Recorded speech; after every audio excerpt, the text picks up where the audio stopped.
యుగంలోని ప్రత్యక్షత ద్వారా మనము ధ్యానించబోతున్నాము.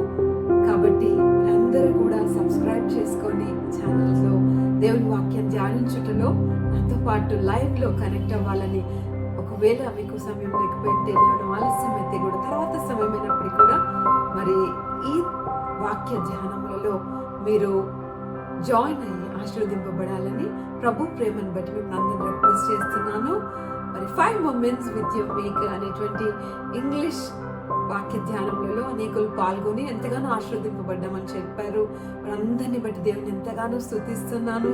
దేవుడి ఇచ్చిన మహాకృపను బట్టి లైవ్లో తెలుగులో మనం వాక్యం ధ్యానిస్తున్నాం. ఎందుకంటే చాలా మంది చెప్పారు, అక్క మేము చాలా దీవించబడుతున్నాము ఈ మెడిటేషన్ ద్వారా. అయితే తెలుగులో అయితే మేము ఎక్కువగా కనెక్ట్ అవ్వగలుగుతాం, ఎక్కువ మందితో కూడా పంచుకోగలుగుతాము అని చెప్పిన విధానం బట్టి, మరి దేవుడి ఇచ్చిన ప్రేరేపణ బట్టి, ఆయన మహాకృపను బట్టి తెలుగులో 1 January 5 గంటలకు ఉదయం ప్రారంభించబోతున్నాం. కాబట్టి అందరూ కూడా జాయిన్ అయ్యి ఈ వాక్య ధ్యానం ద్వారా ఆశీర్వదింపబడాలని కోరుతున్నాను. Praise the lord.